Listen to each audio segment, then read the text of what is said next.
Part 2. Yeah. Bad beats. Here we go. Tinitigasan na naman ako sa iyong ganda. Dahil sa iyong ganda ako'y napatanga. Suso mo na napakalaki parang pakwan. Buti ang iyong katawan at puwet mong malaman. Pwede ka bang maikama pagtapos mo dyan? Pagkatapos mainuman magbabanata. Iitsak ka sa kama tuloy ang tuhugan.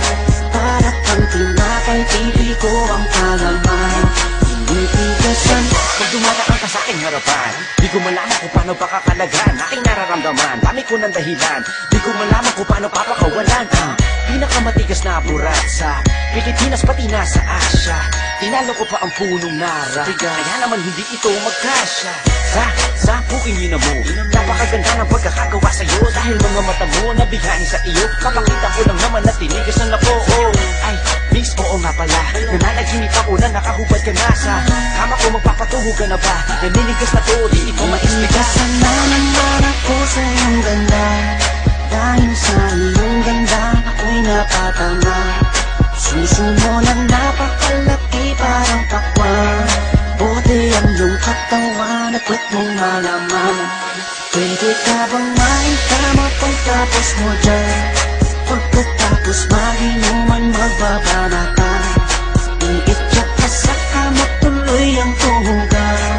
Para kang tinapay, pipi ko ang palaman. Tinitigasan.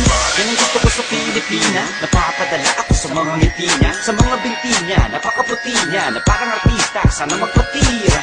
Mamaya pag wala nang ginagawa, pagpapakatrina, halili ka ba mamaya? Sige, sayaw ka muna, basta huwag ka mahiya. Sanay ka na siguro kahit di nakahiga. Alam mo naman na lalaki lang ako, dami kong pinahiligan, pero puki mo gusto. Romansahin kita na para bang si Hayden ko. Bibigay sa'yo lahat, ipapakain ko sa'yo. Dahil sa'yo lang ako unang tinigasan, sa'yo ko lang puputok pag ako ko'y nilabasan. Nakahubad na tayo parang si Eva at Adan. Kaya ngayon, tinitigasan na naman ako sa iyong ganda.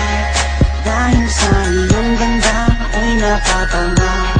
Suso mo na napakalaki parang pakwan. Buti ang iyong katawan at puwet mong malaman. Pwede ka bang maikama pagtapos mo dyan? Pagkatapos mainuman magbabanata. Iitsak ka sa kama tuloy ang tuhugan. Para kang tinapay, pipi ko ang palaman. Tinitigasan. pinalaman niya ang burat ko, siningit sa pagitan ng suso. Pinasok sa bunganga sinipilo, sinasagad niya pa hanggang sa dulo.